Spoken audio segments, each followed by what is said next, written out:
All right, so get this. We're diving into cybernetics. In this book, it's like spooky how ahead of its time it was. We've got Norbert Wiener's own second edition here from 1961. Oh, wow. Which is cool because it's not just the initial ideas. Wow. It's like over a decade later, he's revisited this stuff. And let me tell you, even after all these years, Wiener's work, it still has this way of like making you rethink how everything works, from your brain to your phone. You know, it's all connected. Okay, so to wrap our heads around this book, we're starting in a kind of weird place. Wiener kicks things off with this. Get this. A German children's rhyme. A children's rhyme. Yeah, something about counting stars. Yeah. You don't think it has much to do with, well, anything technical, right? Yeah. That's Wiener for you, though. Always connecting the unexpected. See, he uses this simple rhyme to make a point about predictability. Like, we can map out the stars centuries in advance, but ask me for tomorrow's weather. Huh. Good luck with that one. Exactly. It's like flipping a coin. It's that whole butterfly effect thing, right? Yes. Tiny changes can snowball into huge, huge differences. So he's telling us to think differently about systems, like how much control do we really have? Exactly. And he knew some people picking up this second edition, Right. they might be like, oh, yeah, we get it, systems, feedback. But back in 48, when the first one came out, Totally different world. revolutionized how people thought. This is post-World War II, the dawn of computers. Wiener was right there as technology exploded, and he was already making connections, like how a machine calculates, how a brain learns. Yeah. He saw links. And you know what really bugged him? How siloed science was. Oh, tell me about it. He's like, the really juicy stuff, the breakthroughs, it's in the overlap. You need a physicist who can talk to a biologist, right? Right. An engineer who gets human behavior. Exactly. Those boundary regions, as he called them, that's where the magic happens. And guess what? He even says it in the book. His own wartime research. He needed a mathematician who also understood physiology. It proved his point. Multidisciplinary thinking. And boom, cybernetics is born. Yeah. It's about seeing the common threads between, say, a machine and a living being. Patterns of control, of communication, break down those walls between fields, and suddenly, bam, new ways of seeing the world. Okay, but this wasn't just ivory tower theory crafting. This is wartime. There are urgent problems. Wiener's working on anti-aircraft prediction, which, if I'm getting this right, it's like, you got to figure out where a plane's going to be. Moving target. But these planes were faster than ever before. The old ways, forget it, couldn't keep up. They needed new math, a new approach altogether, just to handle that speed, that complexity. And honestly, it's like he predicted today. We rely on crazy fast computers for, like, everything. So picture Wiener, right, wrestling with these high-speed targets, and he comes up with this analogy that's just brilliant. Black boxes and white boxes. So a black box. Okay, yeah, I like this one. You don't know what's inside, but you can see what you put in and what comes out. Like so many systems in real life, right? We might not get all the nitty-gritty details. Right, but you can still observe it. Then there's the white box. Yeah. You can open it up, tinker with the gears, everything. And Wiener's insight was you can learn a ton about that black box even without cracking it open, just by messing with the inputs and seeing how the outputs change. That's like the foundation for how some AI works today. Totally. Like, we don't fully get how our brains process language, but we can feed tons of text and code into a machine learning model, and bam, it spits out eerily human-like text. So he's hinting at AI back when computers were these giant room-filling things. That's wild. Yeah. But he wasn't just predicting the future. He was making these crazy connections to fields you wouldn't expect. Like, get this. Oceanography. He called it the meteorology of the hydrosphere. So simple, yet Clicks right. it links these huge systems. Weather patterns up there, ocean currents down here. It's about systems thinking. And then he throws in this wild thought experiment. Maxwell's demon. Sounds like a fantasy novel character. Right? But it's actually this key physics concept about entropy. Okay, break that down for me. So entropy, it's like your desk, it starts organized, then gets messy. That's entropy increasing. Information can actually fight it, like when you tidy up.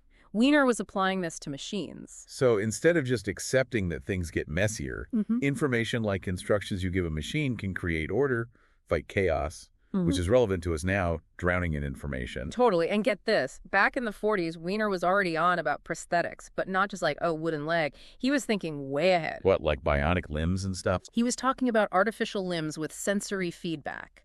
Imagine a prosthetic arm that can feel and send that back to your brain. Back then, pure sci-fi. Now it's becoming real.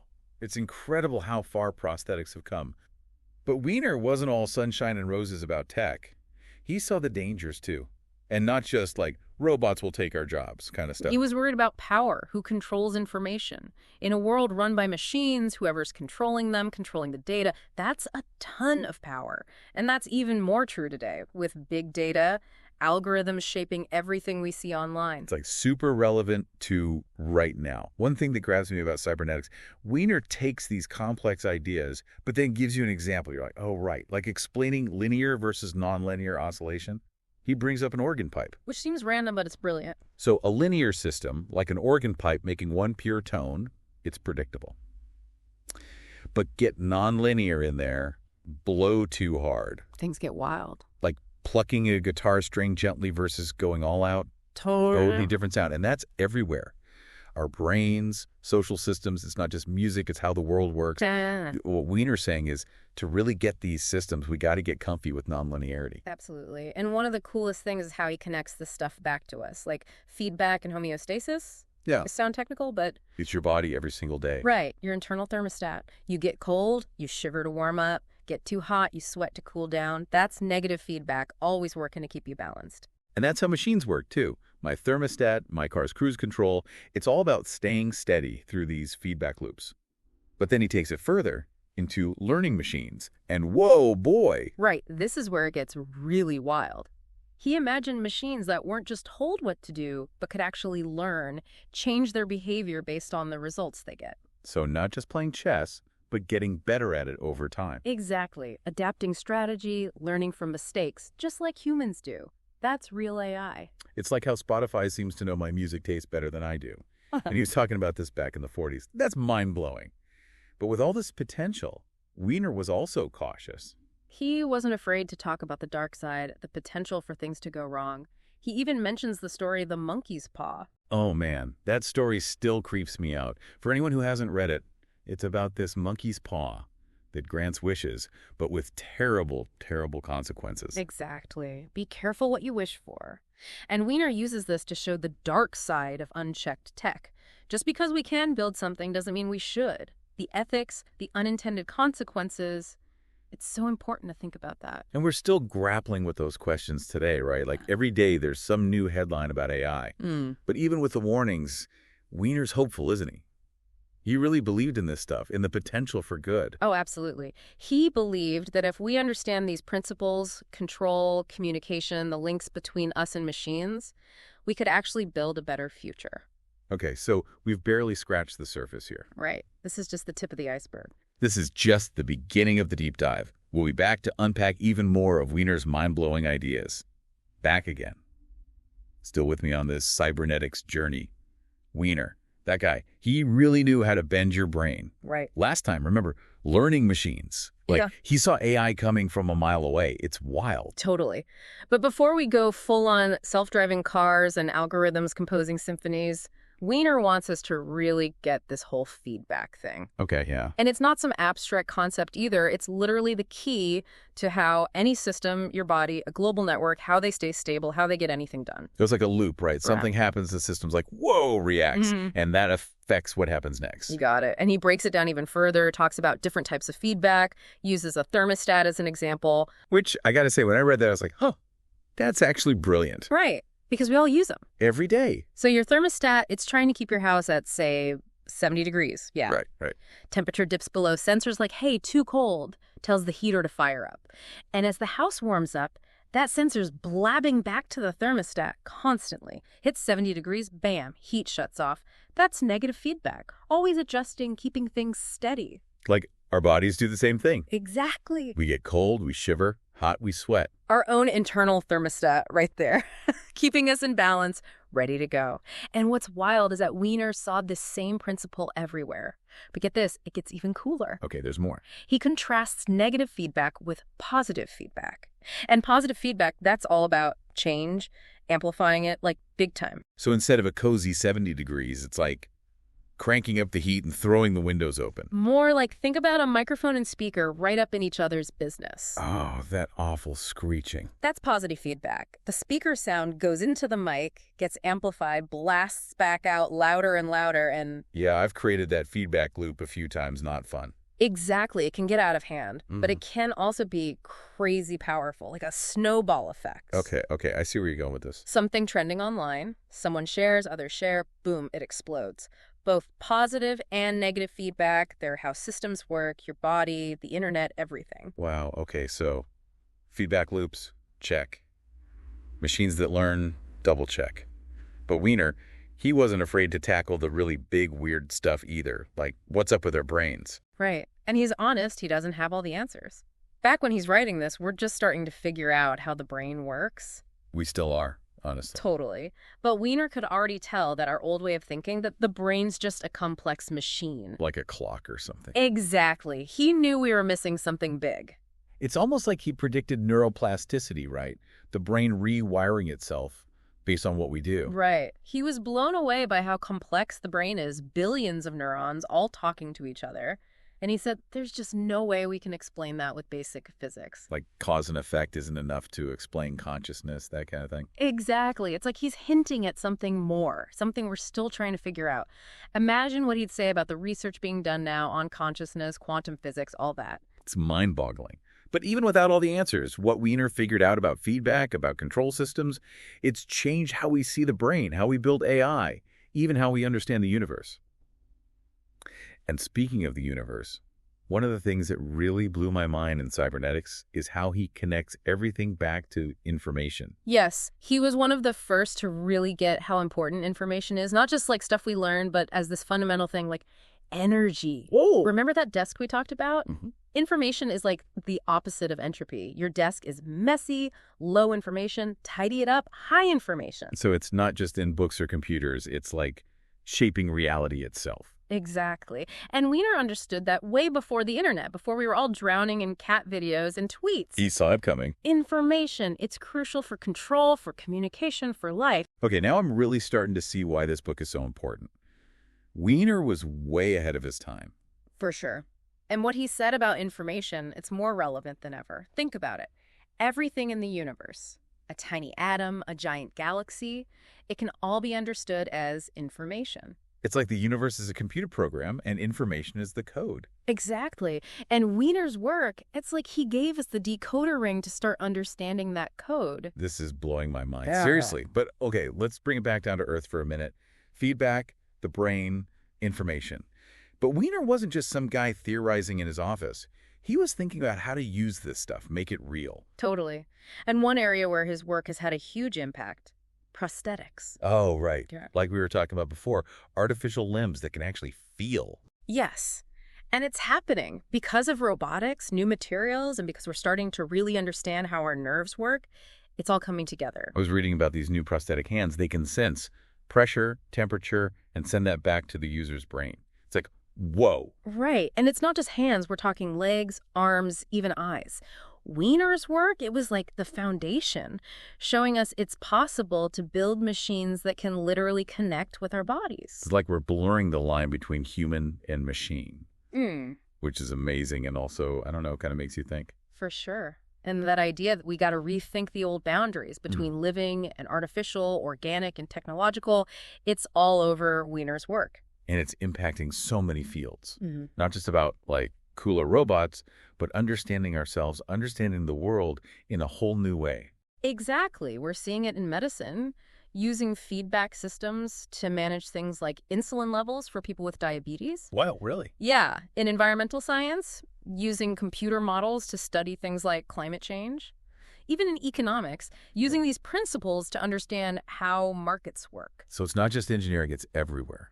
It's like Wiener gave us this new lens to see how everything is connected. That's powerful. It is. But like any powerful tool, it can be misused. It's up to us, all of us, to figure out how to use this knowledge, how to build a future we actually want with it. Okay, that's a good point. So we've talked about feedback, the brain, information, prosthetics. Yeah. Where do we even go from here? This is a lot. Well, this is where it gets really wild. Wiener called it self-reproducing machines. Huh. Is he talking about robots that can build other robots? You got it. Okay, that's both cool and terrifying. Right. Sounds like a sci-fi movie.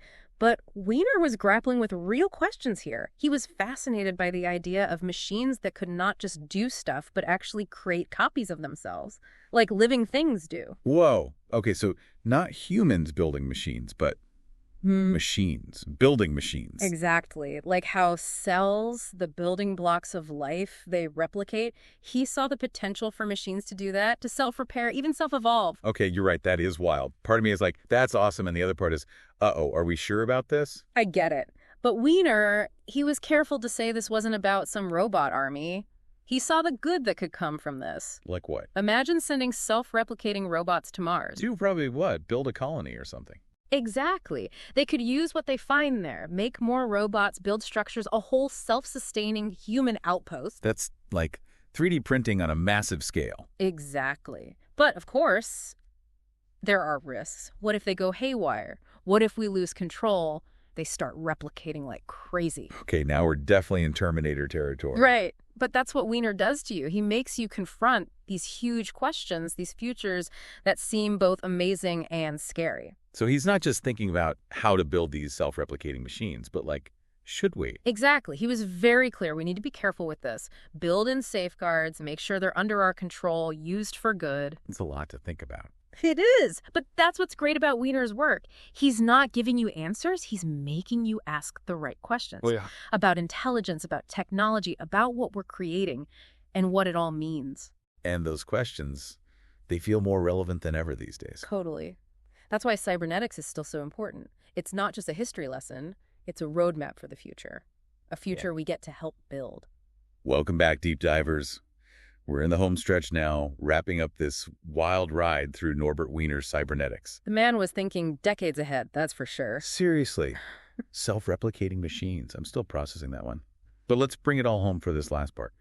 How did cybernetics actually change things, and what does it mean for us, like, right now, you know? Well, the most obvious example is artificial intelligence.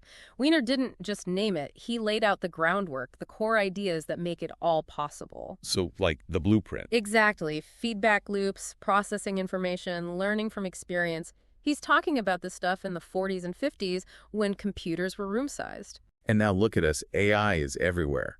Self-driving cars, chatbots that can write poetry 1 minute, business plans the next. It's kind of amazing, but also kind of, whoa, where's this all going? Right. And Wiener, he got that.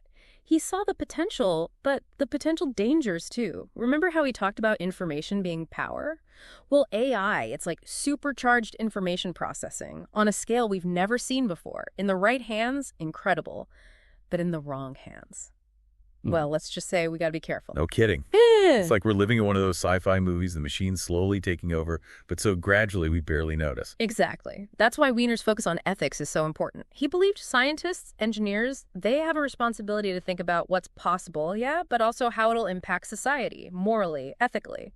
It's not enough to just build something because you can. Right. Like, remember that line from Spider-Man, great power, great responsibility? Exactly. Except here, it's not about swinging through New York. It's about information, technology, the power we're creating right now. And it's a responsibility we all share, not just the tech geniuses, you know. As citizens, as people living in this crazy interconnected world, we got to be asking the tough questions. What do we want tech to be for? Who benefits? It's got to be for everyone, not just a select few. Okay, preach. But cybernetics isn't just about AI, right? There's more. Oh, yeah, tons more. Prosthetics, for example. We've talked about his vision of artificial limbs that can feel. Which is straight up happening now. I can't get over that. And it's all because of advances in robotics, materials, understanding the nervous systems. Like, Wiener planted the seed, and now it's blossoming. It's like we're blurring the lines between human and machine, which is, I don't know, kind of freaky, but also really cool. Definitely a weird mix of both. And that's classic Wiener, pushing us to question those old boundaries. What's living, what's artificial, organic, technological, it's all connected. And that's impacted so many fields, right? Right. Like, I was reading about how doctors are using feedback systems for things like managing insulin levels for people with diabetes. Right. And in environmental science, using computer models to study climate change, even economics, using these principles to figure out how markets behave. Wow. It's like everywhere you look. It's like he gave us this new lens to see the world through, one that shows how interconnected everything is. That's powerful stuff. It is. But like you said before, power can be used for good or for not so good. So as we finish up this deep dive into cybernetics, what's the one big thing you hope our listeners take away from all this? What stayed with you? That's a good one. For me, it's that mix of hope and responsibility. Wiener shows us that we can create amazing things, solve huge problems, but we have to be smart about it. Ethical, aware of the consequences. The future isn't some fixed thing, it's what we make it through our choices, our actions, by asking the big questions. And those questions are more important now than ever, you know? Couldn't have said it better myself. So on that note, I think it's time to close the book on this deep dive. Yeah. But I have a feeling these ideas, Wiener's insights, they'll stick with us for a while. Oh, absolutely. Cybernetics isn't just a book you read, it's a journey. And that journey, I think it'll be surprising us, challenging us for generations to come. That's a great way to put it. So until next time, keep exploring, keep asking questions, and keep diving deep.